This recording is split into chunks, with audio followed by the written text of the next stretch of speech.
Selamat sore, Bapak dan Ibu sekalian. Salam sejahtera, semoga Bapak dan Ibu sekalian sehat-sehat saja di tengah tantangan COVID-19 sekarang ini. Bapak dan Ibu sekalian, saya Siprianus Batesoro dari UNDP Indonesia yang akan menjadi moderator untuk seri webinar di sore hari ini. Bapak dan Ibu sekalian, tentu saya mengucapkan selamat datang karena kita semua sudah bergabung di seri webinar yang kedua di sore hari ini untuk bisnis dan secara khusus mengangkat tema tentang bersatu melawan COVID-19, United Against COVID-19. Webinar ini diselenggarakan oleh UNDP bekerjasama dengan Indonesia Global Compact Network, IGCN, dan tentu saja didukung oleh National Focal Point on Business and Human Rights, Kadin, dan Clue Smart City Application. Webinar disiarkan dalam dua platform, yaitu Zoom Webinar dan juga YouTube.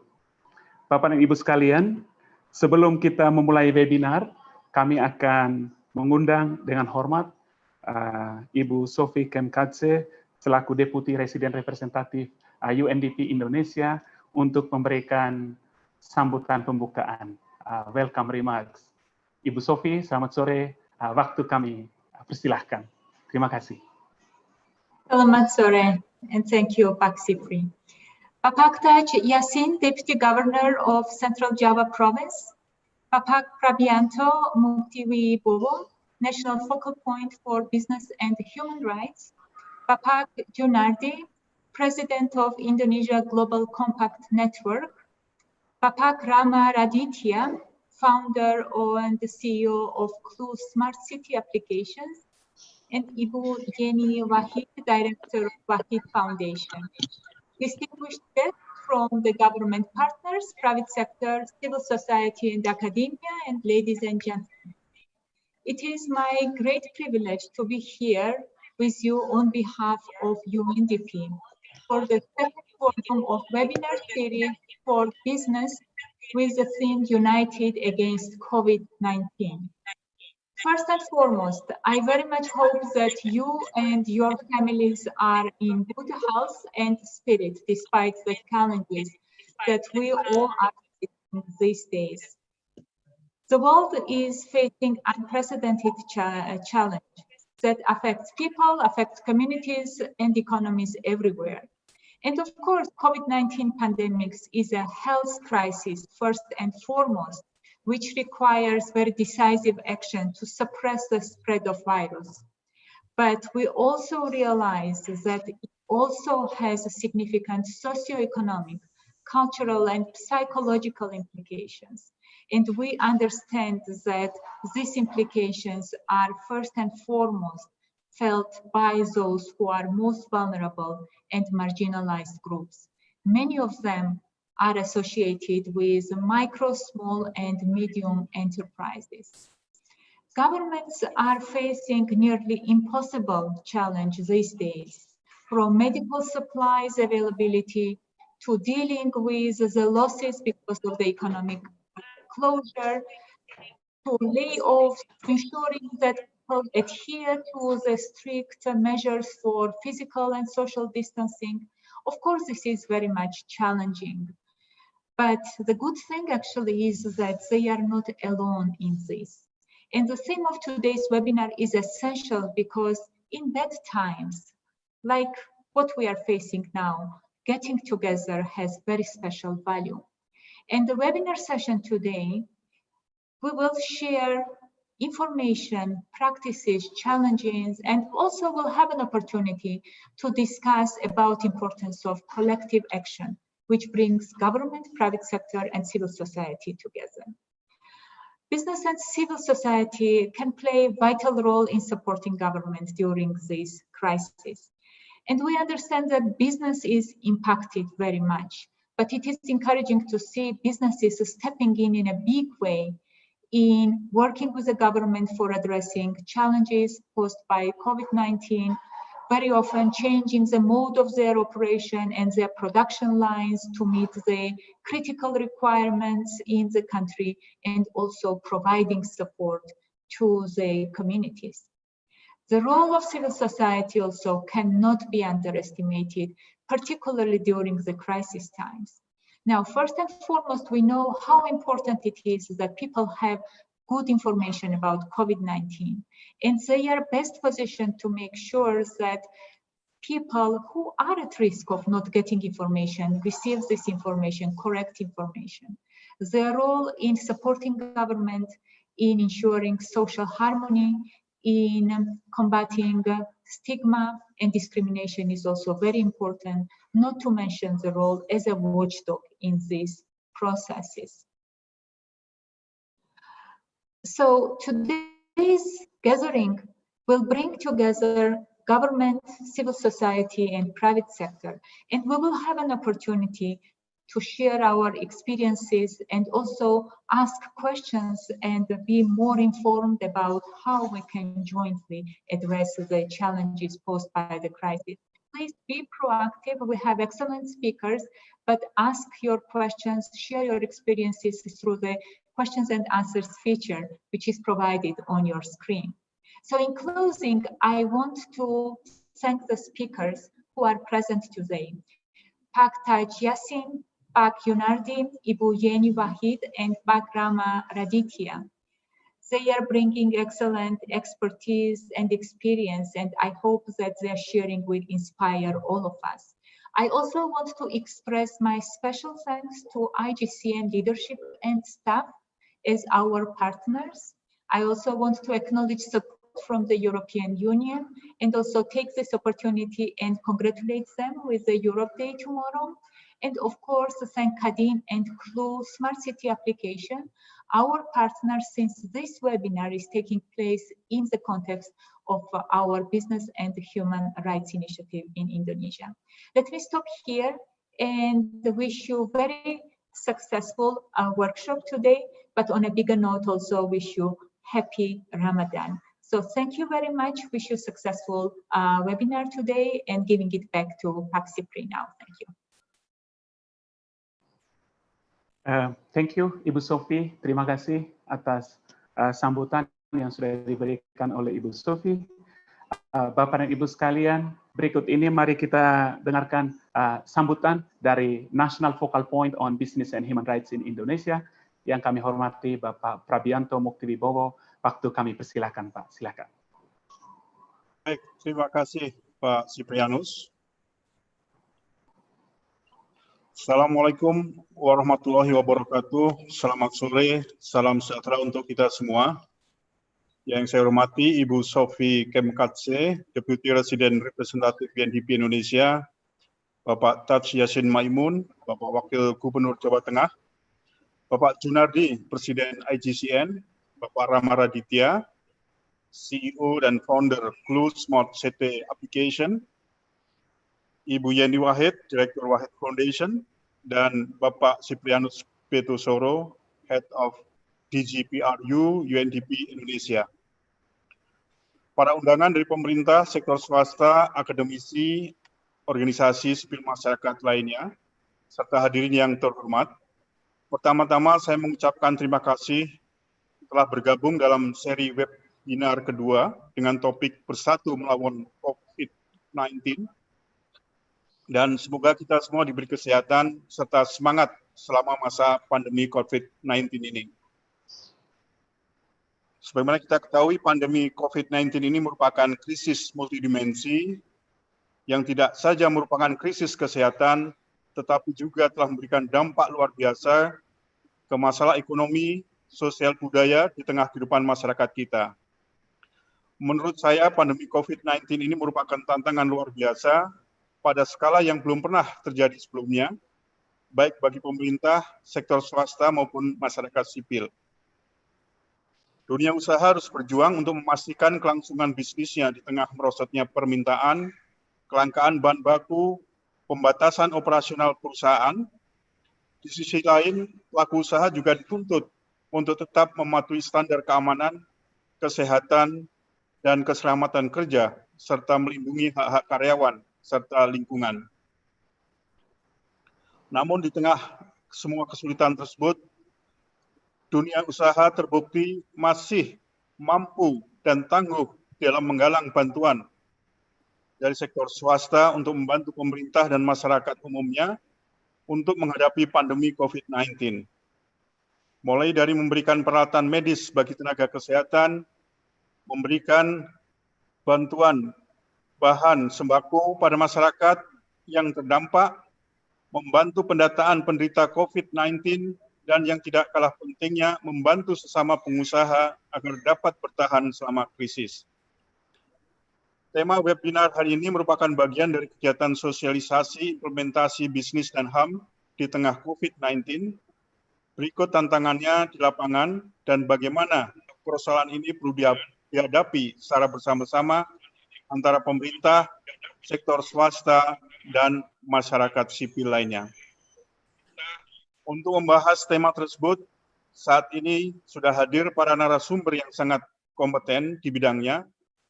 Ada Bapak Taj Yassin Maimun, Wakil Gubernur Jawa Tengah, ada Ibu Yeni Wahid, Direktur Wahid Foundation, Bapak Junardi, Presiden IGCN, Bapak Rama Raditya, CEO dan Founder Clue Small City Application, serta dipandu oleh moderator profesional, yaitu Bapak Siprianus Pitusoro dari UNDP.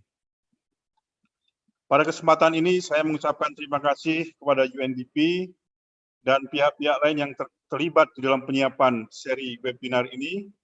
Semoga melalui dialog nyata antara para pemangku kepentingan ini dapat memberikan kontribusi yang positif terkait dengan bagaimana kita mengelola pandemi COVID-19 dengan baik sehingga segera berakhir dan kegiatan bisnis serta kehidupan masyarakat dapat pulih normal kembali.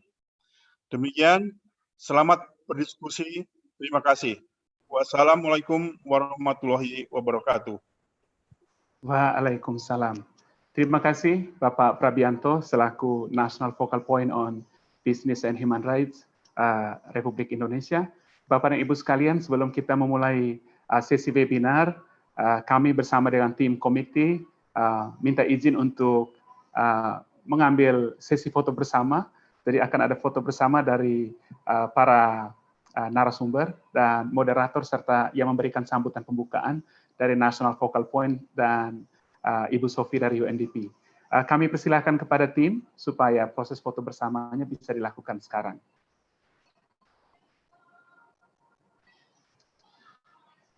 Kepada Bapak Ibu para narasumber supaya menyalakan videonya sehingga foto bersamanya bisa dilakukan.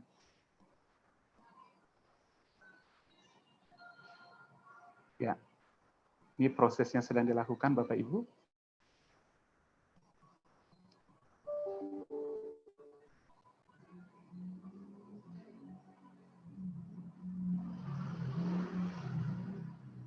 Baik, Bapak dan Ibu sekalian, mari kita lanjutkan.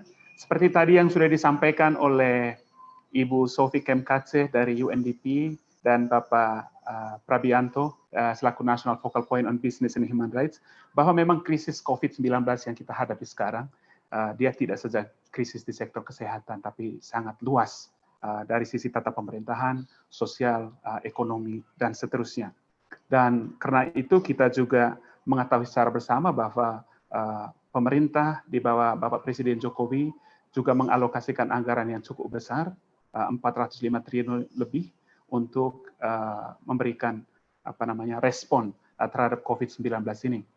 Bapak dan Ibu sekalian, di kesempatan ini, hari ini kita akan mendiskusikan lebih lanjut, seperti tadi yang sudah disampaikan di pembukaan, bagaimana walaupun mengalami dampak COVID-19, tapi sektor dunia usaha juga bangkit dan kemudian menggalang dukungan dengan segala daya upaya mereka punya untuk memberikan atau menunjang upaya respons terhadap COVID-19 itu. Nah, demikian juga masyarakat sipil. Nah, karena itu di sore hari ini memang cocok dengan tema United Against COVID-19. Kita akan mencoba mendengarkan bagaimana joint action itu dapat dilakukan secara efektif. Karena itu kita sudah punya narasumber yang sesuai untuk diskusi kita sore hari ini. Seperti tadi sudah diperkenalkan Bapak Ibu sekalian, ada Wakil Gubernur Jawa Tengah, Bapak Taji Yassin Maimun. Selamat sore Pak, Bapak bergabung bersama kami. Kemudian juga ada Bapak Junardi, Presiden Indonesia Global Compact Network, IGCN. Selamat sore Pak Jun, sudah bergabung bersama kami. Kita juga sore hari ini juga ada Bapak Rama Aditya, CEO Clue. Terima kasih Bapak sudah bergabung. Dan juga Ibu Yeni Wahid, Direktur White Foundation yang juga sudah bergabung bersama kita. Sekali lagi terima kasih untuk Bapak dan Ibu sekalian. Dan kita langsung masuk ke diskusi. Untuk yang pertama, nanti kami akan undang dengan hormat Bapak Wagub Provinsi Jawa Tengah untuk berbagi pengalamannya. Karena memang dari Bapak Wagub sendiri kita ketahui bahwa Jawa Tengah mengalokasikan dana tidak kurang dari 2 triliun untuk dalam rangka respon terhadap COVID-19 ini. Dan menurut survei yang dilakukan oleh Saiful Mujani Research Center yang dilakukan di 34 provinsi dengan 1.200 narasumber, itu Jawa Tengah dipandang terbaik menggalang dukungan dan koordinasi untuk respon COVID-19. Karena itu kepada Bapak Wagub, ada 3 pertanyaan yang kami rangkum dari berbagai macam pertanyaan yang diangkat oleh para peserta yang mendaftar atau ketika mereka registrasi untuk webinar sore hari ini. Yang pertama, itu bagaimana Provinsi Jateng bisa berhasil melakukan respon secara cepat serta apa prioritas-prioritas provinsi ini, apalagi menjelang Idul Fitri. Dan yang kedua, bagaimana Provinsi Jateng bisa melibatkan sektor dunia usaha dan juga warga masyarakat supaya bisa membuat respon yang lebih efektif. Dan yang ketiga tentu saja bagaimana Provinsi Jateng bisa berupaya memberikan informasi yang transparan kepada warga, antara lain kami catat lewat situs web corona.jatengprof.go.id. Kepada Bapak Wagub, kami mengundang untuk berbagi, waktu Bapak 5-7 menit. Kami persilakan Pak. Terima kasih. Ya, terima kasih. Assalamualaikum warahmatullahi wabarakatuh. Yang kami hormati para narasumber, ada Bapak Prabianto, Mufti Wibowo, Ibu Sofi, Kemkadze, dan Bapak Junardi, Bapak Mas Rama Raditya, Mbak Soraya, dan tentu sahabat saya, Mbak Yeni Wahid. Yang pertama, mari kita panjatkan puji syukur dan saya doakan kita semua dan seluruh warga Indonesia, khususnya Jawa Tengah, dan seluruh penduduk bumi kita semua sehat dan segera diangkat wabah virus Corona 19 ini. Yang pertama saya perlu sampaikan bahwa perkembangan di Jawa Tengah sampai saat ini per hari Jumat 8 Mei 2020 bahwa positif COVID-19 sebanyak 906 orang, yang sampai saat ini dirawat ada 576 pasien positif, dan kita yang meninggal ada 76 orang meninggal, dan tentu kami bersyukur dan kami sampaikan kepada para pegawai dari rumah sakit, dari tenaga medis, dan seluruh masyarakat Jawa Tengah, saya ucapkan terima kasih atas kerjasamanya sehingga ada 254 orang yang sudah sembuh dari positif virus corona yang sampai saat ini alhamdulillah selalu meningkat. Artinya tanggap masyarakat terhadap COVID-19 ini sudah mulai baik. Tidak perlu saya sampaikan PDB dan ODP-nya terlalu banyak di situ.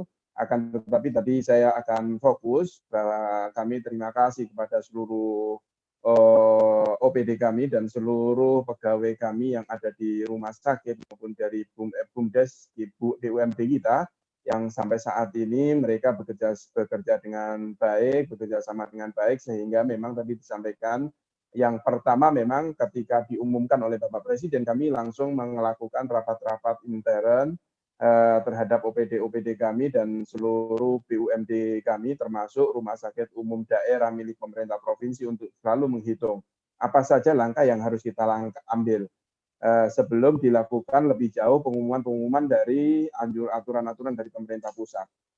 Sehingga kami dari awal sudah menghitung yang pertama setelah kami diajak rapat terbatas oleh Bapak Presiden, ditanya tentang alokasi anggaran untuk penanganan COVID-19 ini, kami sudah menghitung 1,4 triliun sudah kita siapkan. Dan tetapi dengan berjalannya waktu dan alhamdulillah sampai saat ini kita sudah bisa saving sampai 2,09 triliun. Alokasi ini kita alokasikan untuk penanganan pandemi COVID-19 ini.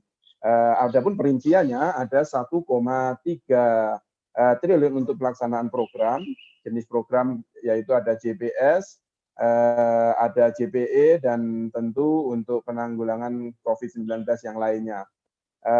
Ada 183,5 miliar untuk jaring pengaman ekonomi, ada 68,5 miliar untuk bantuan keuangan di desa, yang ini nanti harapan kami di perdesaan nanti ketika banyak masyarakat buruh yang kena PHK atau dirumahkan atau orang-orang yang kehilangan pekerjaan ini bisa kita dorong untuk bekerja membangun desanya gotong royong dengan dana-dana desa yang mulai dari pusat, dari pemerintah provinsi maupun dari kabupaten kota yang ada di Jawa Tengah. Maka memang di sini kita perlu untuk bekerja sama antara pemerintah, swasta maupun badan usaha milik pemerintah, plat merah ataupun swasta. Perlu saya sampaikan juga, dari awal kami sudah menyiapkan dan selalu memodifikasi ketransparansian kita terhadap masyarakat. Memang tagline kita dari dulu sejak Mas Ganjar memimpin Jawa Tengah, kita memiliki tagline boten korupsi, boten ngapusi, dengan tema Jateng Gayeng. Artinya kita dari situ ada corona maupun tidak ada corona, kita mengedepankan transparansi. Kita semua bisa diakses oleh masyarakat, mulai dari penganggaran pembangunan Jawa Tengah, apa saja APBD-nya kita untuk pembangunan dan alokasinya buat apa saja, mereka masyarakat bisa mengakses. Akan tetapi memang kami berterima kasih dan bersyukur sebenarnya, walaupun dengan adanya musibah ini pasti disertai dengan kebahagiaan. Artinya apa? Yang biasanya sampai saat ini kita biasa berbicara dan mengkampanyekan bahwa saat ini adalah zaman industri 4.0, tapi belum diikuti oleh masyarakat, belum diikuti oleh pemerintah secara masif. Tapi dengan adanya COVID-19 ini, maka kita ambil hikmahnya. Sekarang kita rapat sudah pakai Zoom, kita masyarakat juga sekarang memantau pekerjaan pemerintahan maupun dari pemerintah pusat, provinsi maupun kabupaten, sekarang diawasin di rumah masing-masing.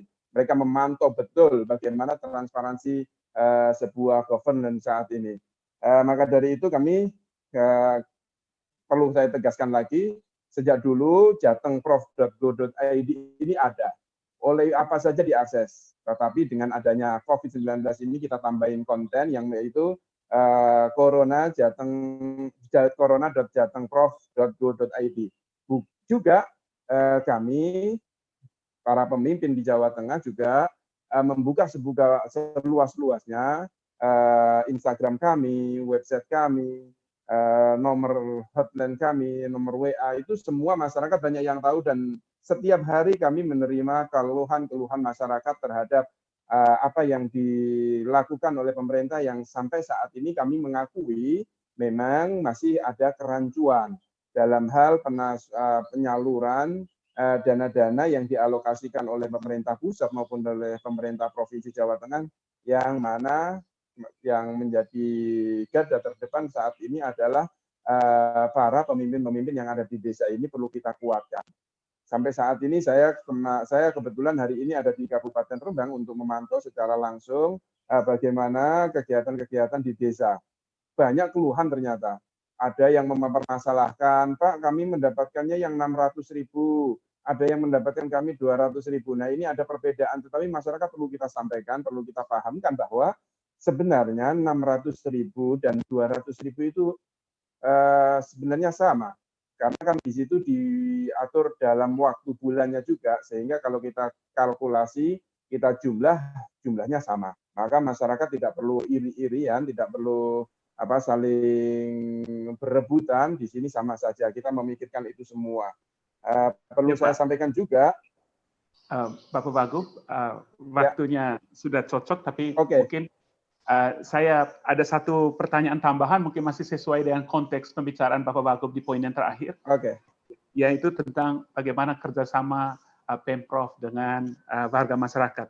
Tentu Pak, ada tantangan, artinya kebijakannya tentu baik, tapi di saat yang sama kan juga bagaimana caranya dia supaya membangun kedisiplinan disiplinan di tengah masyarakat itu. Kan bisa saja ada yang masih kepala batu, terlepas dari segala macam komitmen dari Pemprov, termasuk seperti tadi, mboten korupsi, mboten ngapusi. Cuman bagaimana mendisiplinkan warga masyarakat kita, ya supaya komunikasi kebijakan itu dilakukan secara baik, Pak. Silakan Pak, Bapak 2 menit bisa berbagi lebih lanjut. Terima kasih. Maka dari situ, untuk menindaklanjuti dari program gugus tugas dari pemerintah pusat, kami Jawa Tengah memiliki program yang kita namai Jogotongo, yang itu kita breakdown sampai ke Satgas Penanganan COVID di tingkat desa. Kita libatkan semua masyarakat, elemen masyarakat. Kita kemarin sudah menghitung kekuatan kita dari pemerintahan, mulai dari tenaga kesehatan, dari Linmas, atau biasa terkenal dengan satpam di desa masing-masing. Kita juga punya pendamping program-program PKH, pendamping desa, pengawas desa, dan lain sebagainya. Kita hitung, dan itu kita kerjasamakan, kita jadikan satu tugasnya dengan Jogotongo,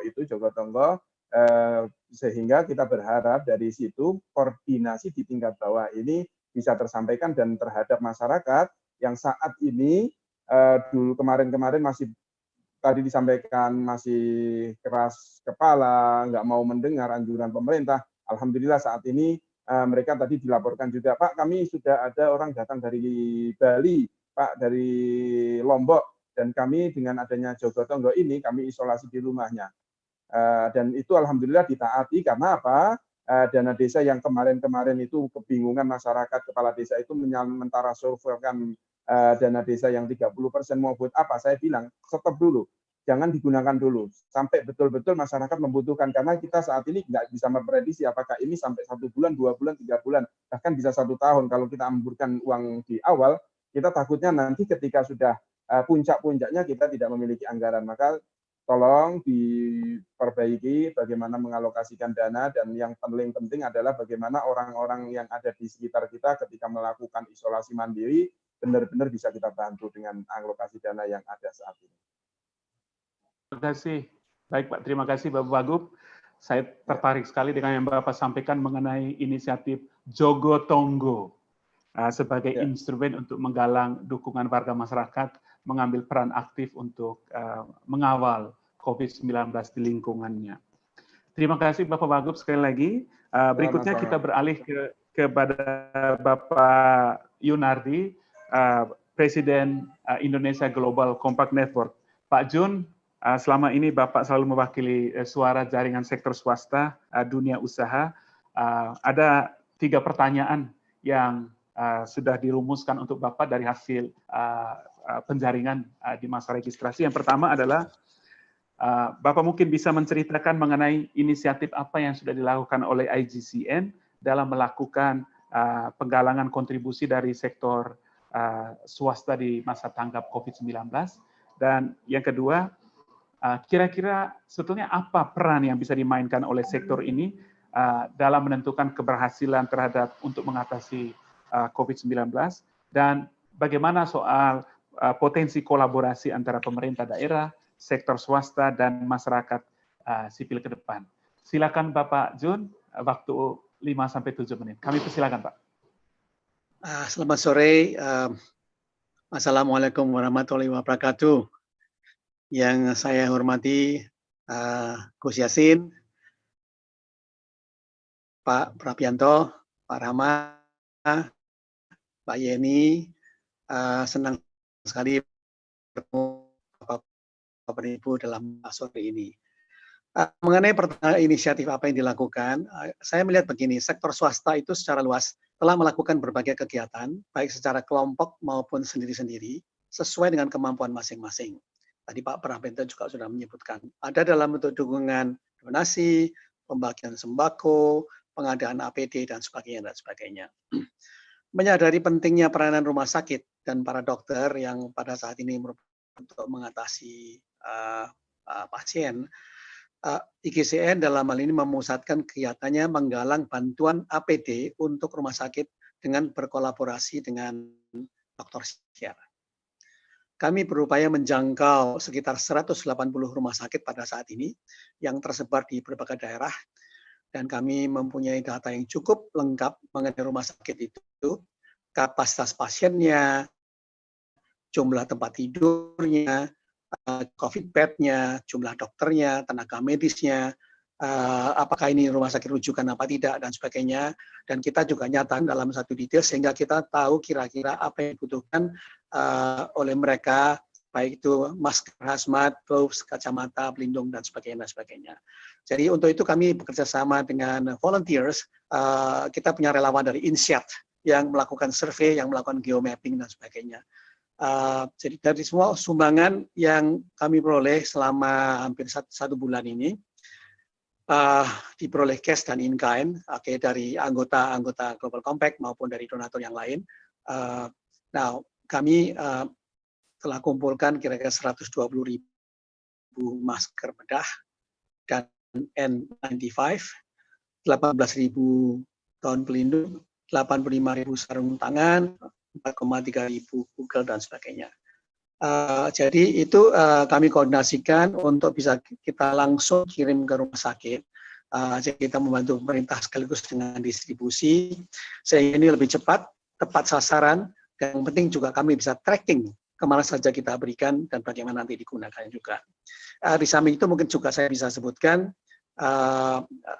para anggota juga ada yang melakukan kegiatan yang memberikan kiriman langsung kepada di daerah masing-masing maupun kepada lembaga-lembaga lain. Jadi saya ambil contoh di sini, misalnya APP Group juga menyiapkan dan mensuplai 6,6 juta masker. Raja Wali Group dan RAPP Tanoto Foundation masing-masing 1 juta masker. Jadi semuanya ada kira-kira 6,6 juta di samping yang tadi itu. Dan APT yang lain. Saya juga masukkan misalnya Unilever juga menyumbang 40.000 PCR, 60.000 masker, dan semua. Tapi tidak saya sebutkan satu persatu untuk ini.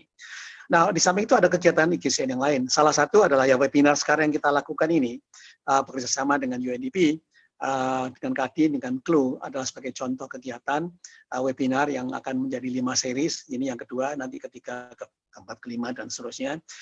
Juga kita bicarakan beberapa tool dari UN Global Compact, tool dari UNDP kemarin kita bicarakan, dan juga ini ada sangkut pautnya biar bagaimanapun dengan SDG Action Program, Action Platform yang ada kaitannya dengan COVID-19. Apa sebenarnya peranan khusus sektor ini untuk menentukan keberhasilannya? Menurut saya, dunia bisnis berperanan sangat penting karena mempunyai kemampuan untuk pengerahan sumber dana yang relatif besar. Dan juga diingat bahwa dari mana kita mendapatkan semua APD tersebut? Itu dari sektor bisnis, karena mereka lah yang memproduksi semua kepentingan tadi itu. Sektor bisnis juga yang berpunya peranan dalam masalah ketahanan pangan, lalu sektor bisnis juga yang mempunyai jutaan angkatan kerja, di mana kita juga mesti membantu mengatasi di tengah-tengah kesulitan ini, bagaimana dengan nasib mereka. Juga di samping itu tentunya adalah arahan-arahan yang diberikan untuk mereka bisa melindungi dirinya sendiri sesuai dengan apa yang dianjurkan oleh pemerintah. Jadi satu poin lagi yang saya ingin juga katakan bahwa di sini justru ada peluang yang sangat besar yang saya amati dari UKM untuk bisa ikut berperan. Jadi saya perhatikan ada misalnya industri kecil garment yang tadinya membuat jeans, sekarang mengubah dirinya membuat masker, membuat hazmat, dan sebagainya. Jadi ini juga peluang banyak karena demand-nya begitu banyak, justru UKM bisa berperan juga. Jadi itu pola kerjasama yang saya pikir justru peranan daripada dunia usaha itu sangat keberhasilan untuk bisa melakukan itu. Kolaborasi ini penting diperlukan semua pihak. Jadi oleh karena topiknya sama dengan sini, melawan COVID itu yang musuh kita bersama. Jadi kita hadapi bersama-sama, yaitu pemerintah, lalu kemudian swasta, lalu kemudian LSM, komunitas masyarakat, dan juga tidak ketinggalan akademia. Kita perlu bersama-sama menggalang kemitraan, memberdayakan semua sumber daya secara lebih efektif untuk menghadapi COVID ini. Dan ini kita bisa di tingkat daerah, bisa tingkat pusat, bisa tingkat komunitas. Kita perlu secara ringkas kita tegakkan semua bersama-sama bergotong royong untuk bisa mengatasi pandemi yang kita hadapi. Terima kasih. Ya, terima kasih Pak Jun atas penjelasan Bapak. Poin yang Bapak jelaskan terakhir itu tadi mungkin juga salah satu hal yang bisa saya follow up lagi, yaitu bagaimana sektor swasta bisa saling memperkuat satu sama lain untuk menghadapi masa-masa sulit pandemik ini. Jadi bagaimana Bapak bisa membangun jaringan kerjasama antar sesama sektor swasta biar supaya mereka bisa saling memperkuat, memberikan respon ini, Pak. Silakan Pak Jun, penjelasan tambahan Bapak 2 menit. Terima kasih. Ya, jadi sektor swasta ini mempunyai banyak kelompok juga, banyak asosiasi, banyak organisasi. Kalau saya ingin membahas mengenai Global Compact, jadi kita mendorong semua anggota kita untuk membangun kerjasama, di samping tentunya mereka melakukan kegiatan masing-masing sesuai dengan industri dan daerahnya masing-masing.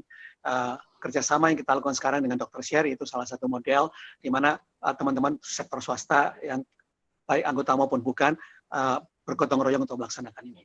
Tapi juga bisa ada beberapa yang melakukan kegiatan yang sifatnya bilateral. Jadi ambil contoh misalnya kegiatan APP dengan Mata Tilar Group untuk melakukan training kepada 1.000 perempuan yang ada di daerah perkebunan. Dan ini mereka mengerti mengenai kebersihan, mengenai air, mengenai herbal sekalian, lalu kemudian bercocok tanam juga, sehingga pada saat yang sama sebetulnya bukan hanya berurusan dengan pandemi, terlepas ada apa tidak kegiatan-kegiatan semacam itu bisa dilakukan bersama-sama. Terima kasih Pak Jun atas penjelasan tambahannya.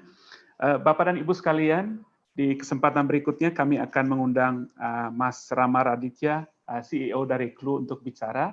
Namun sebelum kesempatan ini kami berikan, kami ingin remind kepada Bapak Ibu sekalian yang ingin mengajukan pertanyaan, Bapak dan Ibu bisa menggunakan window Q&A yang ada untuk mengajukan pertanyaan dengan format nama, institusi, kepada siapa mau bertanya dan pertanyaannya. Ya, sekali lagi nama, institusi, kepada siapa mau bertanya dan pertanyaannya. Nanti ada kesempatan berikutnya kita akan memilihkan beberapa pertanyaan itu untuk dijawab oleh para narasumber. Ya, Bapak dan Ibu sekalian, berikut ini kami akan mengundang Mas Rama Aditya, founder dan juga CEO dari CLUE Smart City Application. Mas Rama, ada beberapa pertanyaan ini buat Anda untuk Anda bagikan lebih lanjut. Kan ada berbagai peluang di mana teknologi dapat berperan, bahkan berperan besar dalam rangka untuk respon terhadap COVID-19. Tinggal bagaimana caranya agar bisa menyatukan semua daya upaya ini sehingga kontribusinya itu dapat lebih tepat sasaran. Dan yang kedua, ketika merancang solusi, para pelaku teknologi dan startup ini bekerja sama dengan stakeholder terkait tentunya. Cuman mungkin Anda perlu berbagi kepada kita. Dan yang ketiga, langkah apa yang saat ini perlu dilakukan agar teknologi itu dapat didayagunakan untuk membantu bangsa kita memenangkan perang melawan pandemi ini. Silakan Mas Ramadaditya, waktu Anda 5-7 menit. Kami persilahkan. Terima kasih. Selamat sore. Assalamualaikum warahmatullahi wabarakatuh.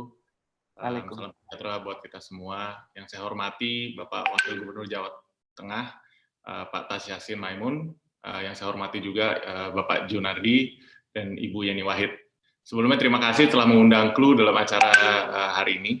Saya berharap kita bisa memberikan kontribusi terkait insight yang telah kita kerjakan selama pandemik berjalan 2 bulan terakhir ini.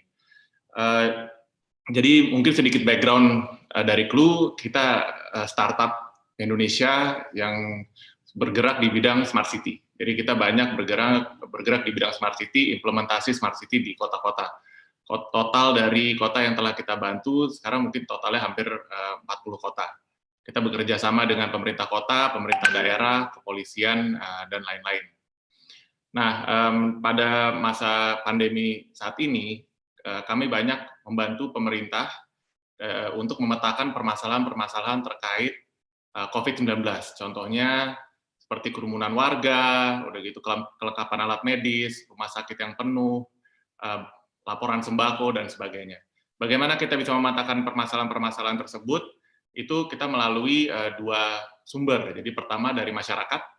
Masyarakat bisa melaporkan laporan-laporan tadi terkait kerumunan warga dan sebagainya melalui aplikasi Clue, dan juga melalui CCTV. Jadi CCTV yang ada di jalan-jalan ini bisa kita berdayakan menggunakan artificial intelligence. Jadi bisa menangkap objek mobil, objek orang, dan sebagainya. Malah sekarang kita banyak implementasi sampai kalau misalnya orang nggak pakai masker, orang jalan deket-deketan, itu kita bisa mendeteksi bahwa itu non-social distancing atau misalnya tidak menggunakan masker. Karena kan sekarang keluar di suggest-nya disarankan menggunakan masker. Nah, semua laporan ini tentunya akan diterima oleh pemerintah, tapi di lapangan. Jadi di lapangan bisa langsung menindaklanjuti laporan tersebut. Kita bekerja sama dengan berbagai macam elemen, jadi yang melaporkan itu bisa masyarakat sendiri atau relawan.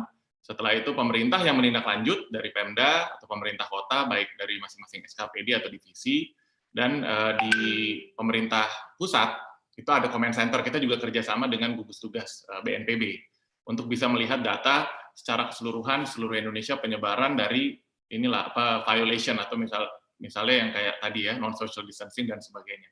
Nah, dari situ bisa dibuat semacam data analisis dan sebagainya.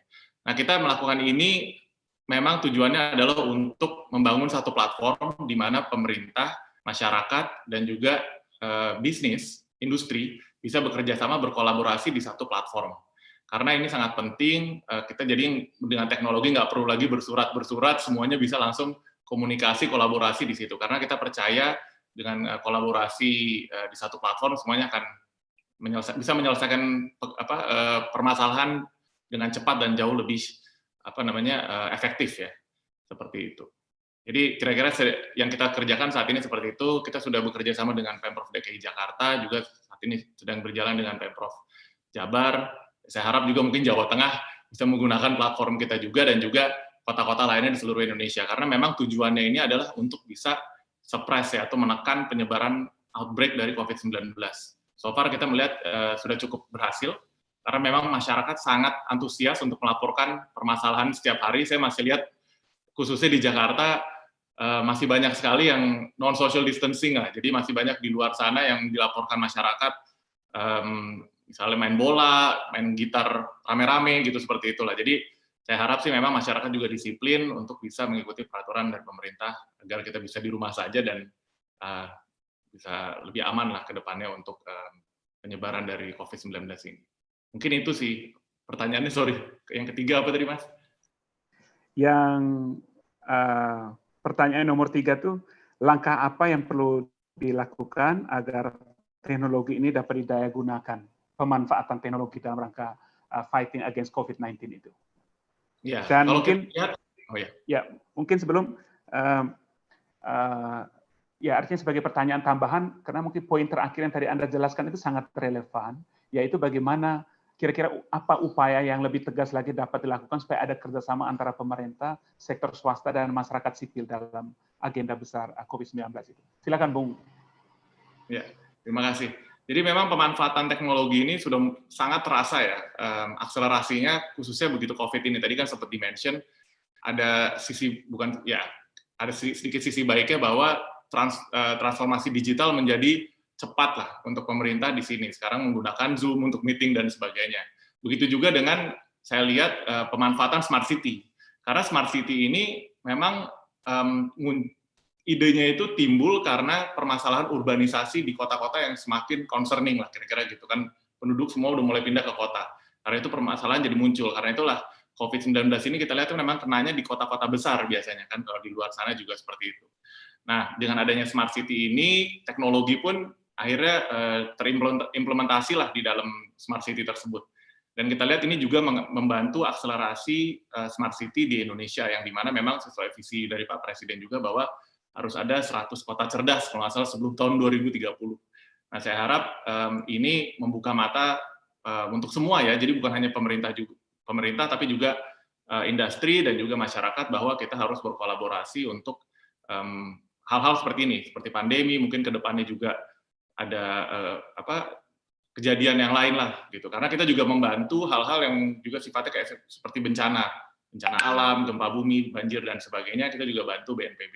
Jadi hal-hal yang memang sifatnya harus diselesaikan dengan teknologi smart city saat ini. Jadi memang harus ada ketegasan dari ketiga elemen tersebut, karena smart city ini adalah gabungan dari 3 elemen: pemerintah, industri, dan juga elemen masyarakat. Terima kasih. Oke, terima kasih Bung Rama. Terakhir, berikut ini kita akan membicarakan mengenai peran masyarakat sipil. Sudah hadir Ibu Yeni Wahid, Direktur Wahid Foundation, tokoh masyarakat yang sudah sangat dikenal luas dan menjangkau masyarakat luas. Ada 2 pertanyaan yang kita minta kesediaan Bu Yeni untuk berbagi. Yang pertama yaitu apa dampak sosial ekonomi dan budaya COVID-19 dari perspektif masyarakat sipil, dan peran apa yang bisa diambil oleh masyarakat sipil selama ini berdasarkan pengalaman yang sudah dilakukan oleh Mbak Yeni. Lalu pertanyaan yang kedua, ada banyak sekali inisiatif warga untuk saling menolong di bidang pendidikan, demikian juga pencegahan hoaks seperti yang dilakukan oleh Wahid Foundation, berbagi sembako, bahkan juga mendukung tenaga kerja kesehatan di rumah sakit rujukan. Pertanyaannya, bagaimana peran inisiatif warga ini dapat disilang atau dapat digandengkan dengan dukungan pemerintah agar hasil gotong royong ini menjadi lebih tepat sasaran. Kami memberikan kesempatan kepada Mbak Yeni untuk berbagi, dan waktunya 5-7 menit. Kepada Mbak Yeni kami persilahkan. Baik, terima kasih Pak. Sebentar. Assalamualaikum warahmatullahi wabarakatuh. Salam sejahtera bagi kita semua. Selamat sore, Pak Sprianus, terima kasih atas waktunya. Sugeng Sonten, Gus Taciasin, sahabat saya, Pak Prabianto, yang saya hormati, Pak Yunardi, Mas Rama, and also Madam Sophie Kemkadze, dan seluruh tim UNDP yang hadir pada hari ini, Mas Rega, dan lain-lain. Terima kasih atas waktu yang telah diberikan pada kami untuk bicara mengenai perspektif masyarakat sipil dalam penanganan COVID-19 ini, pandemi COVID-19. Kalau boleh, saya mau share beberapa slide yang sudah dipersiapkan oleh tim saya. Bagus ininya, slide-nya, jadi saya rasa sayang kalau nggak dipakai. Oke, just 1 second. Oke. Ya, silakan Mbak Yeni. Ya. Oke. Jadi memang persoalan COVID ini ada beberapa dimensi isu yang mengemuka yang ingin saya fokuskan pada hari ini. Yang pertama, dimensi sosial ekonominya. Kita tentu melihat bahwa ada dampak yang sangat besar sekali yang terjadi pada masyarakat, ya, baik secara sosial ekonomi, secara cultural, dengan adanya pandemi COVID-19 ini, lifestyle yang berubah, lalu kemudian banyak masyarakat yang terdampak langsung secara ekonomi, terutama mereka yang vulnerable, yang mereka-mereka yang rentan berada dalam kelompok ekonomi yang selama ini memang sudah berada dalam ekonomi yang dalam level bawah. Ini semua adalah orang-orang yang rentan, sangat terdampak dari adanya pandemi COVID-19 ini. Nah, namun selain mereka tentu ada juga masyarakat yang selama ini mungkin dianggap masuk dalam kategori kelas menengah, tetapi langsung terdampak karena kehilangan pekerjaan, PHK masif yang mungkin sudah akan terjadi, ya, karena beberapa pengusaha ini, katanya Pak Yunardi, pengusaha mengatakan bahwa hanya bisa bertahan sampai Juni. Jadi efek COVID-19 ini akan kita lihat mungkin akan lebih masif lagi kalau makin lama penanganan yang dilakukan, ya. Nah, selain sisi sosial ekonomi yang kita lihat dampak dari COVID-19, kita juga melihat bahwa banyak sekali terjadi kebingungan di ruang publik, terutama dalam hal informasi yang beredar. Baik informasi yang disebarkan dari secara official, jadi pengumuman-pengumuman dari pemerintah, kebijakan-kebijakan yang kadang mungkin hari ini keluar kebijakan tertentu, besok dikoreksi kembali. Ini kita melihat juga masih ada permasalahan semacam itu. Nah, belum lagi adanya pelintiran-pelintiran yang menggunakan momen semacam ini untuk dipakai sebagai platform politik, ya, yang belum move on mungkin dari berbagai macam perhelatan politik yang kemarin kita jalani, ya. Apalagi ketika isunya yang dipakai adalah isu agama. Nah, jadi kita melihat bahwa himbauan untuk tidak melakukan ibadah secara berkelompok, secara kolektif di ruang-ruang ibadah terbuka itu kemudian ada dipelintir juga sebagai sebuah tuduhan bahwa pemerintah tidak pro dengan kelompok agama. Misalnya kita melihat fenomena-fenomena semacam itu terjadi juga. Nah, di sisi lain kita juga melihat bahwa ada ancaman besar terhadap solidaritas kolektif kita sebagai bangsa. Ada individu-individu yang lebih mengedepankan kepentingan mereka sendiri, mengabaikan keselamatan orang lain. Nah, dengan tendensi semacam itu tentu ini kita melihat hanya dari sisi negatifnya saja, tetapi dari sisi positif kita juga melihat bahwa banyak sekali inisiatif-inisiatif yang telah dilakukan oleh masyarakat sipil untuk mengisi ruang-ruang yang selama ini tidak bisa dimasuki oleh pemerintah, oleh government officials. Contoh paling gampang saja, ya, peran para pemuka agama dalam COVID-19 ini, dalam menangani pandemi COVID-19 ini luar biasa sekali. Dengan menggunakan idiom-idiom, lalu retorika-retorika dan jargon-jargon agama yang lebih mudah dipahami oleh masyarakat, pesannya menjadi lebih efektif. Ketika pemuka agama berbicara dan mengatakan bahwa ketika kita melakukan social distancing, ketika kita melakukan karantina diri, ketika kita melakukan lockdown dan lain sebagainya, itu adalah upaya bagi kita untuk mengedepankan maslahah atau kepentingan bersama, maka itu pesan yang jauh lebih kredibel dan mungkin bisa lebih diterima daripada ketika pemerintah atau government officials yang melakukannya. Perkecualian tentunya adalah Gus Yassin, karena beliau ini memakai dua identitas, baik sebagai pemerintah, aktor pemerintah maupun tokoh agama, ya, sehingga pesannya jauh lebih kredibel lagi dan jauh lebih efektif lagi. Nah, itu mungkin yang menjadi sebab kenapa di Jawa Tengah sukses rate-nya jauh lebih besar, karena bisa lebih persuasif dalam meyakinkan warga upaya-upaya yang harus dilakukan untuk melakukan self distancing itu tidak bertentangan dengan ajaran agama. Jadi tantangan ke depan bagi kita semua tentunya adalah bagaimana caranya agar kesadaran kolektif untuk bersama-sama melawan COVID-19 ini bisa tetap terbangun. Nah, peran civil society dalam hal ini adalah mengisi ruang, seperti saya katakan tadi, mengisi ruang yang tidak bisa diisi oleh pemerintah. Namun di satu sisi, civil society juga punya keterbatasan. Nah, saya berharap bahwa pemerintah bisa lebih merangkul lagi masyarakat sipil, organisasi-organisasi keagamaan, organisasi-organisasi sosial, organisasi-organisasi pemuda dan lain sebagainya, juga private sector juga digandeng bersama. Kalau kami dari White Foundation, kita nggak pakai nunggu aba-aba lagi, kami langsung bergerak meluncurkan beberapa program. Ada program-program untuk keluarga yang terkena dampak COVID langsung. Tidak mudah bagi kita untuk meyakinkan beberapa keluarga, banyak keluarga, bukan cuma beberapa keluarga. Karena kalau kita lihat data kemiskinan di Indonesia, orang yang masih berada di bawah tingkat kemiskinan, dan orang yang rentan miskin, jadi vulnerable to poor, the poor and the vulnerable to poor, itu kalau datanya dari OECD sekitar 22/5 dari masyarakat Indonesia, itu angka yang sangat besar sekali. Nah, ya, mereka harus dibantu.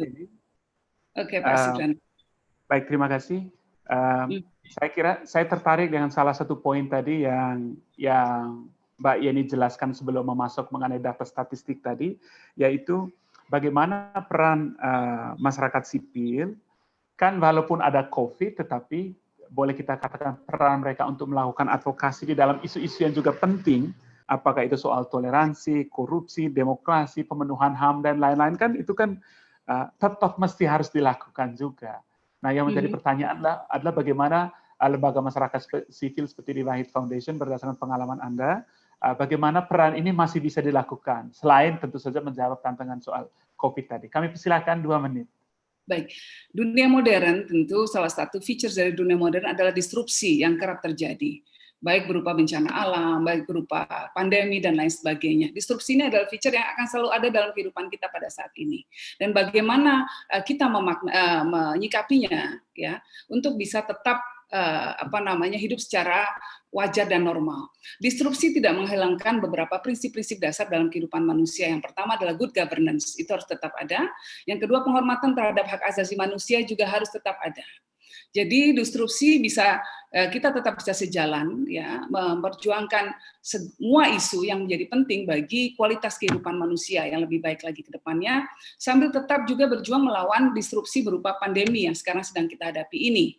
Nah, untuk bisa melawan itu semua dan tetap bisa mengedepankan isu-isu yang penting, memperjuangkan isu-isu yang penting, yang paling penting sekali yang harus kita kedepankan adalah apa? Sikap compassion, atau saling membantu, saling berbelas kasihan kepada orang lain. Ya.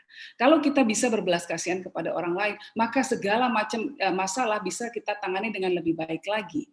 Nah, dalam problem pandemi ini, sikap compassion itu bisa ditunjukkan dengan berbagai macam inisiatif seperti saya katakan tadi.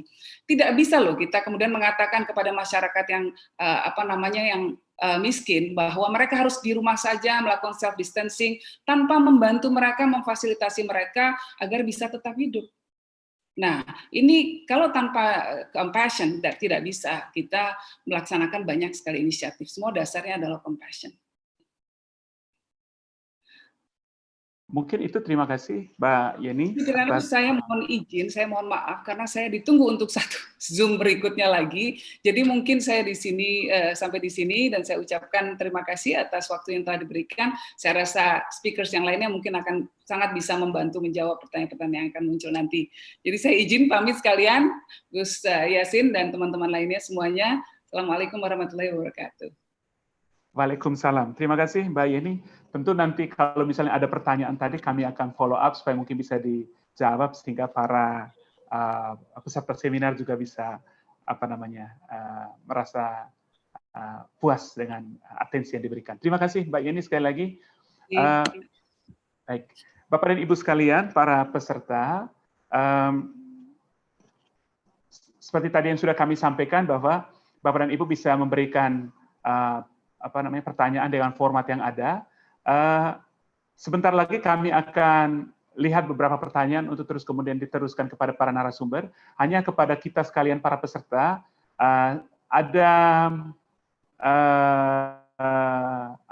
sekarang ini ada beberapa pertanyaan survei cepat yang dilakukan oleh tim yang sebentar lagi akan pop up, yang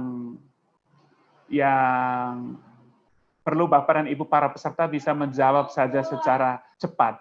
Nanti sesudah kita melakukan survei ini, kita akan mulai membahas beberapa pertanyaan yang sudah masuk. Silahkan kepada tim panitia. Ini beberapa pertanyaannya sudah muncul ke layar Bapak dan Ibu. Mungkin 2 atau 3 pertanyaan. Silahkan polling dalam webinar 2 ini secara cepat saja Bapak dan Ibu bisa lihat.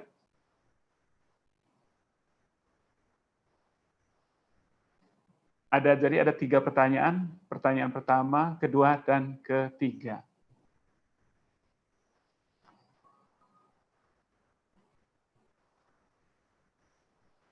Ya, baik, terima kasih. Sambil Bapak dan Ibu menjawab, berikut ini ada beberapa pertanyaan yang sudah diajukan dan kami akan memberikan satu pertanyaan. Ini pertanyaan dari Bapak Anugraha dari Raja Wali Foundation untuk Bapak Gus Yasin. Jateng dengan UMP yang kompetitif membuat perusahaan padat karya tumbuh berkembang. Bagaimana menemukan titik balance agar sektor industri padat karya dapat survive dan dapat menopang hidup puluhan hingga ratusan ribu pekerja di Jateng. Itu pertanyaan untuk Bapak Gus Yassin, Bapak Wagub. Pertanyaan berikutnya dari Wahyu Triwahyudi, kandidat Dr. Victoria University, New Zealand, ditujukan untuk Pak Junardi dari IGCN. Selain bentuk bantuan praktis seperti alat-alat kesehatan dan APD, strategi dan kampanye apa yang dilakukan oleh IGCN untuk menyiapkan sektor usaha yang lebih resilient terhadap gangguan di masa yang akan datang seperti pandemi saat ini? Jadi silakan kepada Bapak Wagub, Bapak Gus Yassin, terus kemudian kepada Bapak Yunardi. Silakan 2 menit saja Pak kepada Bapak Wagub, kami persilahkan.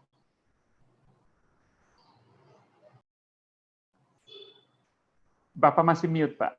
Oke, terima kasih. Saya ucapkan terima kasih atas pertanyaannya yang sangat baik. Memang ini sampai saat ini banyak pertanyaan-pertanyaan, kenapa sih di Jawa Tengah itu kok UMP-nya masih di bawah. Padahal Jawa Tengah ini adalah provinsi yang ya bisa dikatakan 10 besar lah di Indonesia ini. Tetapi memang kami punya strategi karena kami melihat potensi yang ada di Jawa Tengah saat ini, bahwa alam kita, kesuburan alam yang ada di Jawa Tengah, sehingga ketahanan pangan kami alhamdulillah bisa kita kendalikan, mulai dari inflasinya, deflasinya kita bisa kendalikan, sehingga harga di Jawa Tengah bisa relatif sangat stagnan, artinya tidak ada kenaikan yang signifikan ataupun penurunan yang signifikan. Maka dari itu memang kehidupan di Jawa Tengah berbeda dengan kehidupan di kota-kota yang ada di Indonesia ini yang kosnya tinggi dan lain sebagainya, sehingga UMP ini yang begitu relatif ini bisa kita pertahankan. Dan untuk memakai balance agar pertumbuhan bisa mempekerjakan seluruh masyarakat, kita dorong yang saat ini alokasi APBD kita padat karyakan di daerah masing-masing. Dan saat ini pandemi COVID-19 ini tentu banyak kita tahu, banyak warga yang dirumahkan atau di PHK sehingga mereka kehilangan pekerjaan. Nah, dari alokasi dana yang kita alokasikan di dana desa itu kita padat karyakan untuk pembangunan di daerah. Tetapi perlu dicatat bahwa yang bekerja adalah orang yang ada di sekitar situ. Dan sistem penggajiannya pun kita pakai sistem harian, sehingga mereka setelah bekerja langsung kita beri untuk income masyarakat itu. Dan kita juga batasi, kalau biasanya hari-hari biasa bisa bekerja sampai 8 jam, ya kita 4 jam, kita bagilah. Jadi 4 jam dikerjakan siapa, 4 jam selanjutnya dikerjakan siapa, sehingga semua bisa merasakan apa yang kita alokasikan di desa Jawa Tengah. Mungkin ini yang bisa saya sampaikan. Terima kasih. Terima kasih Bapak Wagub, Bapak Gus Yassin. Kesempatan berikutnya kami berikan kepada Bapak Junardi. Pertanyaannya tadi Pak, IGCN, kepada IGCN, jadi pertanyaan dari Bapak Wahyu Triwahyudi, kandidat Dr. Victoria University dari New Zealand, kepada Bapak Yunardi, selain bentuk bantuan praktis seperti alat-alat kesehatan dan APD, strategi dan kampanye apa yang dilakukan oleh IGCN untuk menyiapkan sektor usaha yang lebih resilient terhadap disrupsi atau gangguan di masa yang akan datang seperti pandemi saat ini. Kepada Pak Jun, kami persilakan Pak, 2 menit waktu Bapak. Ya, baik, terima kasih. Terima kasih atas pertanyaannya Mas Triwahyudi.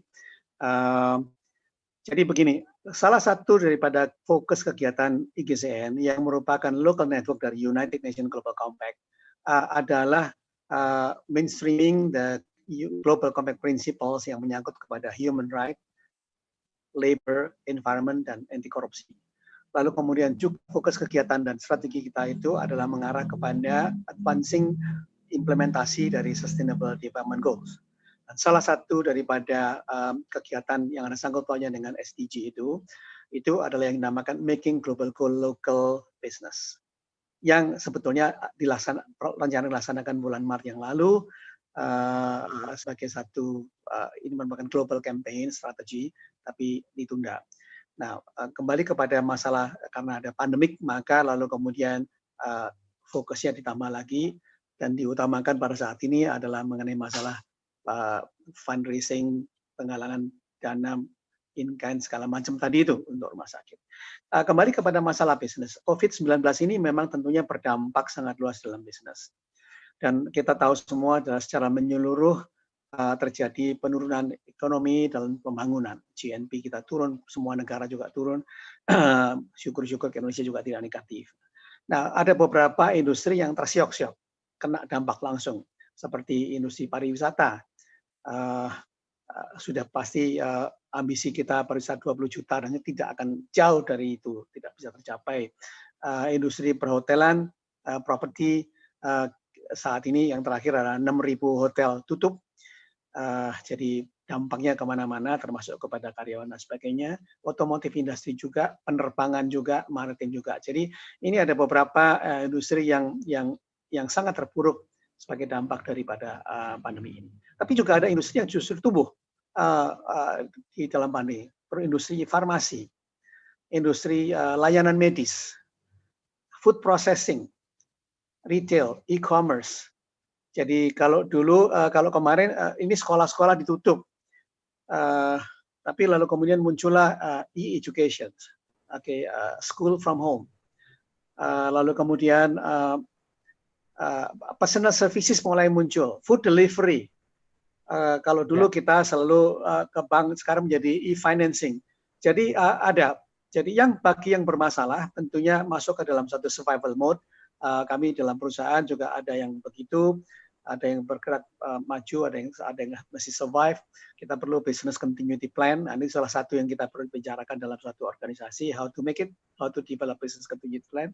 Lalu kemudian bagi yang tumbuh, sekarang justru kesempatan untuk lebih meningkatkan layanan, meningkatkan inovasi produknya dan sebagainya.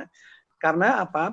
Kedua-duanya, baik yang sekarang terpuruk maupun yang sekarang tumbuh, saat ini perlu tetap saja menyiapkan diri dan berkembang untuk masuk ke dalam post COVID-19. Jadi kita optimis ya. Jadi itu ini juga tadi peluang UKM juga perlu dimajukan. Jadi untuk kita, jadi pandemi ini memaksa kita untuk mengubah pola hidup dan cara kerja, dan kita memasuki the new normal. Dan it will never be the same again. Jadi mau tidak mau kita mesti beradaptasi dengan cara yang baru. Dan ini merupakan tadi yang dikatakan Gus Yassin, konsekuensi daripada implementasi dari Industrial Relation 4.0. Nah, kembali kepada semua, kita menurut saya, kita justru melihat perlunya pada saat ini sadar bahwa akhirnya pencapaian SDG itu menjadi sangat penting, karena itu lebih holistik ketimbang hanya dengan cuma pandemi saja. Terima kasih.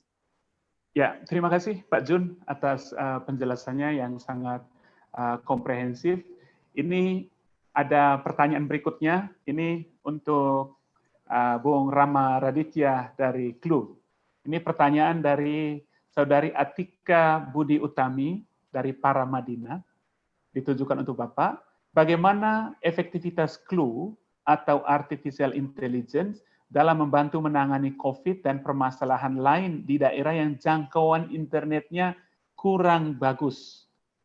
Dan pertanyaan dari James Miring, bagaimana awalnya CLU bisa bekerja sama dengan BNPB untuk membuat Indonesia bergerak?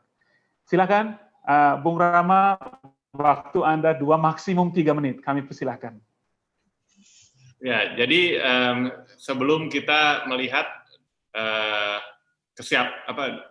sebelum kita membantu kotanya, kita juga melihat kesiapan infrastruktur dari kota tersebut. Jadi ada beberapa kota yang sudah siap infrastrukturnya untuk menggunakan artificial intelligence untuk CCTV tadi yang menangkap objek, tapi ada juga yang belum.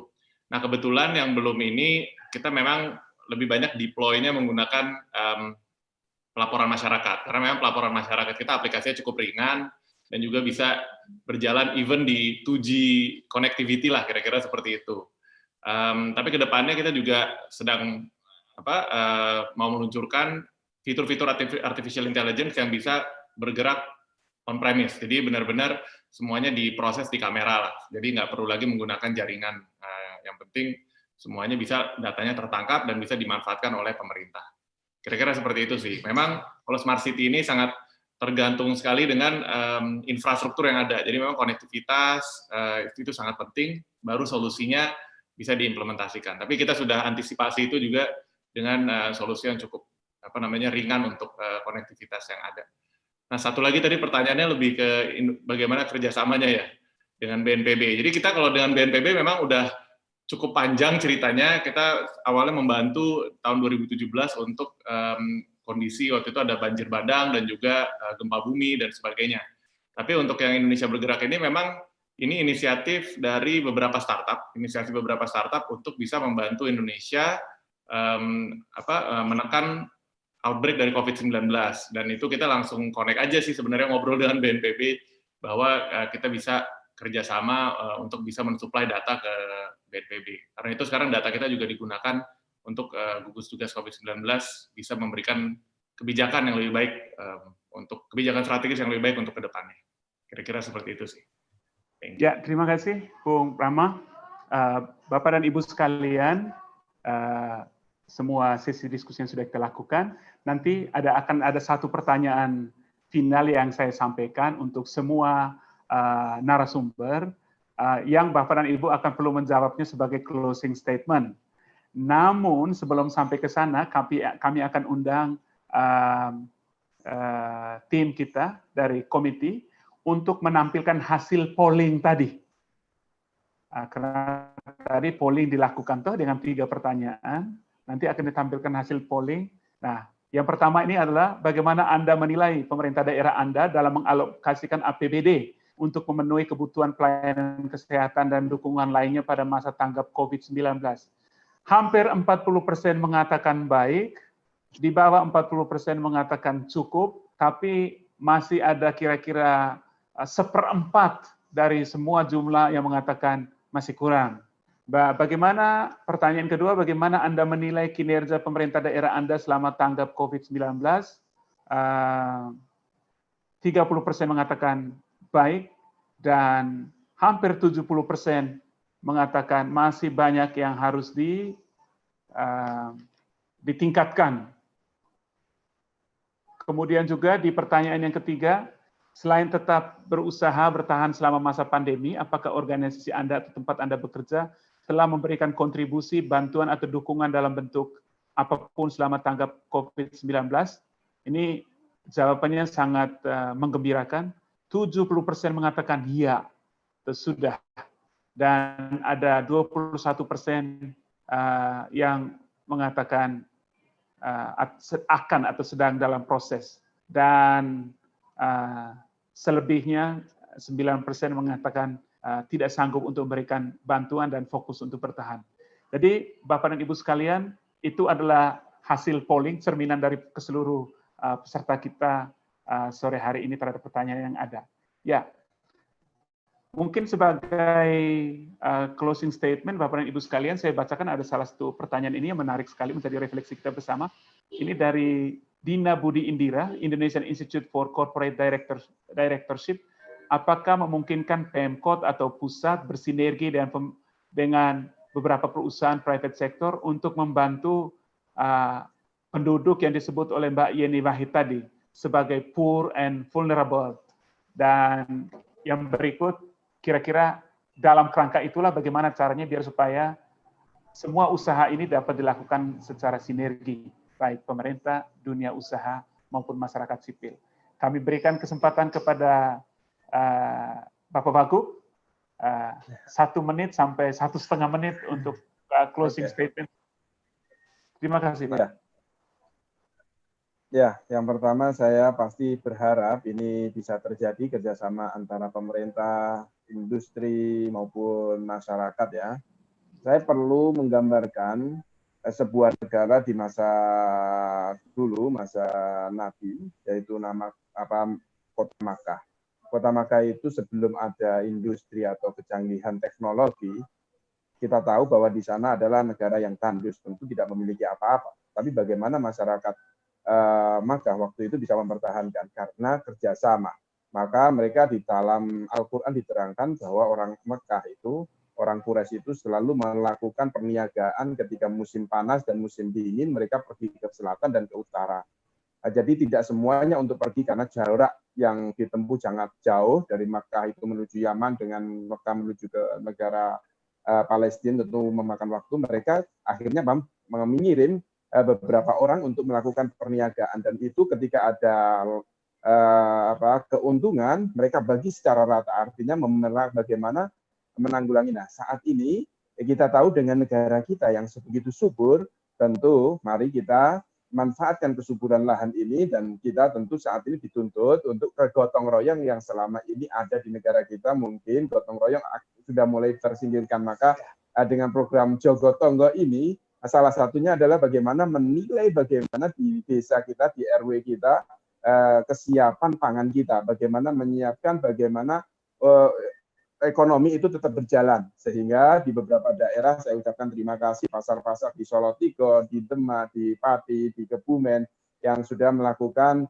penataan pasarnya sehingga ekonomi tetap berjalan tapi tetap memperhatikan ada kesehatan sehingga di pasar sekarang jalannya ditutup dulu deh untuk ekonomi pagi pasar itu tetap berjalan sehingga ini memang diperlukan kerjasama yang itu saya berharap bisa terjadi di Jawa Tengah dan di Indonesia.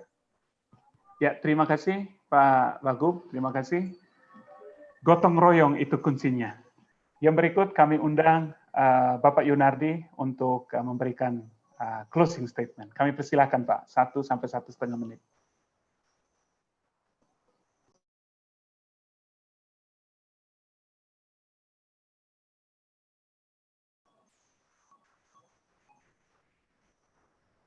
Ya Pak Jun, kami persilahkan. Ya, beberapa poin yang ingin saya sampaikan. Pertama, dalam hubungan dengan masalah the poor and vulnerable dan sebagainya. Bisa halo, masuk? Masuk halo? Pak, silakan Pak. Bisa dengar Pak, ya, silakan Pak. Pak Sipri, masuknya. Ya, oke. Jadi tahap pertama adalah yang saya panggil emergency. Jadi posisi seperti sekarang, ada keluarga, the poor family, mereka yang vulnerable segera mesti dibantu. Nggak bisa work from home, nggak ada worknya. Lalu kemudian stay in home, nggak ada makanannya. Jadi itu semua yang bisa dibantu. Nah, ini adalah gotong royong lagi antara pemerintah daerah, RT, dan sebagainya, dan perusahaan-perusahaan di lokasi tempat itu bisa melakukan gotong royong kerjasamanya. Kedua, menurut saya adalah recovery. Recovery di sini karena apa? Kita masih harus mulai masuk ke dalam satu posisi di mana creating the job itu harus ada lagi. Karena tidak mungkin dan tidak seharusnya lalu kemudian kita mesti pemerintah harus kasih duit terus. Nggak bisa begitu. Jadi kita mesti mulai masuk dalam hal ini kerjasama dengan pemerintah dan industri adalah mengenai masalah relaksasi peraturan, mengenai insentif-insentif yang diperlukan, bagaimana industri lebih kompetitif dan sebagainya. Jadi key itemnya itu adalah bahwa kita berada mengenai pandemi, iya, tapi secara holistik dan secara luas kita mesti memikirkan kembali kepada recovery dan development secara luas sehingga kita bisa kembalikan masyarakat ke dalam posisi bekerja berpenghasilan. Ya, itu yang menurut saya kita perlu lakukan. Nah, pandemi ini seperti perang kita ya. Bedanya adalah perang dulu zaman revolusi fisik kita diserang. Sebetulnya pandemi ini menurut saya tidak menyerang apa-apa. Asal kita punya disiplin yang sangat tinggi. Jadi ini kesempatan. Kita perlu ada masyarakat yang diajarkan disiplin tinggi, compassion, lalu kemudian punya kesadaran kolektif, semua diatur dengan baik dan sebagainya. Saya kira tidak perlu ada sesuatu yang ditakutkan dalam hubungan pandemi ini menurut saya. Oke, by time ini adalah slowing down, kita harus mulai siap-siap dengan hubungan ekonomi. Jadi secara ringkas menurut saya kalau boleh saya tutup mengatakan di sini lah, we have to work together secara gotong royong untuk mengatasi secara khusus sekarang pandemi. Tapi secara luas dan jangka panjang holistik strategik adalah kita mesti sekarang menyiapkan pembangunan kembali ekonomi untuk kepentingan creating the job untuk masyarakat. Ya, terima kasih Pak Jun. Kesempatan berikutnya kami mengundang Bung Rama Raditya untuk memberikan closing statement, Pak. saya kira Anda sampaikan tadi mengenai revolusi digital, how to make that happen, itu tantangan kita. Silakan Bung Rama, 1 menit sampai 1,5 menit. Ya, jadi saya pikir ini harus ya, dan memang pemerintah juga sudah melakukan itu sejak awal dari COVID-19 ini pertama kali di-announce lah ada kasusnya. Dan harus dilakukan kerjasama antara 3 pihak tersebut, jadi pemerintah, industri, dan swasta. Dan saya lihat juga dari segi industri, berbondong-bondong malah sekarang untuk menawarkan solusi. Jadi saya lihat di awal-awal waktu itu gugus tugas langsung membuka channel sebesar-besarnya untuk bisa menampung lah solusi-solusi yang ada di luar sana. Karena itu mungkin sekarang ada puluhan perusahaan startup IT yang bekerja sama dengan gugus tugas, baik itu dari telemedicine, dari logistik, dari smart city, dan sebagainya untuk membantu kita semua menangani permasalahan COVID-19 saat ini. Dan juga saya pikir ini, tadi saya bilang ya, jadi ini merupakan satu, in a way, blessing in disguise juga untuk pemerintah bisa mempercepat, mengakselerasi transformasi digital. Karena kita lihat sekarang ini semuanya langsung beralih ke digital, di mana di sini akhirnya muncul juga opportunity ke depannya untuk bisa diimplementasikan. Karena setelah pandemi ini, apa yang terjadi adalah akan ada new normal. Jadi yang saya melihat di sini juga mungkin dari segi industri dan pemerintah melihat new normal ini bisa langsung dianalisa, dan juga apa solusi-solusi yang bisa langsung dilakukan agar ekonomi kita tidak melambat lah, kira-kira seperti itu. Dan saya lihat teknologi akan menjadi satu disruption yang luar biasa di sini dan akan membantu pemerintah untuk menjalankan ekonomi ke depannya agar lebih baik. Kira-kira seperti itu sih. Saya lihat ini ya harus ada kerjasama dan sudah dilakukan saat ini. Cuma mungkin tinggal diperkuat lagi saja. Gitu. Terima kasih.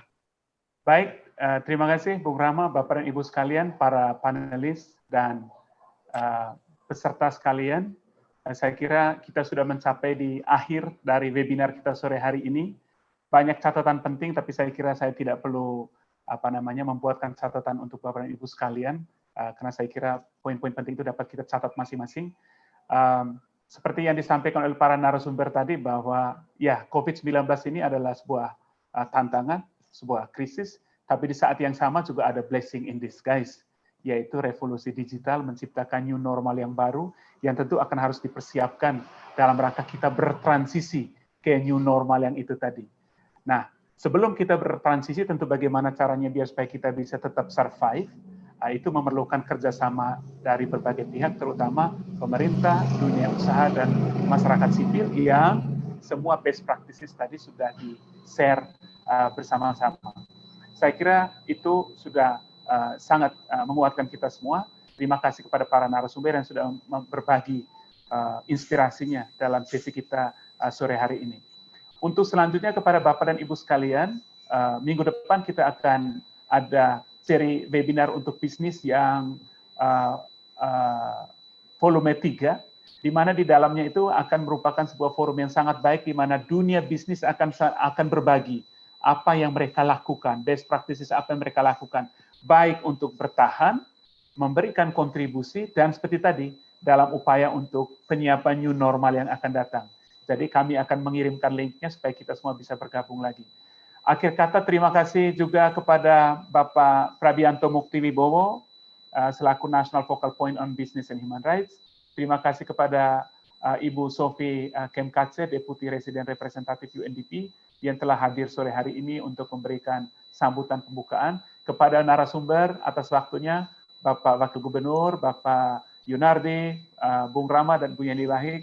Terima kasih sekali lagi. Semoga, dan kepada Bapak dan Ibu sekalian sudah bergabung, semoga diskusi sore hari ini membawa manfaat buat kita dalam rangka kita mendorong sama-sama bangkitnya Indonesia dari COVID-19 melalui kerjasama, melalui gotong royong, supaya kita bisa keluar dari krisis ini dan bangkit lebih kuat lagi. Demikian yang dapat saya sampaikan. Saya Siprianus selaku moderator sore hari ini. Kalau ada yang kurang, mohon dimaafkan. Sampai jumpa. Wassalamualaikum warahmatullahi wabarakatuh untuk semuanya. Terima kasih. Terima kasih, Matur Gus Yazin, Pak Pram, Pak Prabianto, Bung Rama. dan Bung Sipri. Ya. Ya, terima Kita kasih. ketemu di acara. Pamit ya. Ya. Ya. Ya, selamat sore Pak Wagub, terima kasih Pak Jun, terima kasih Bung Rama, Pak Prab, Ibu Sofi, terima kasih semuanya.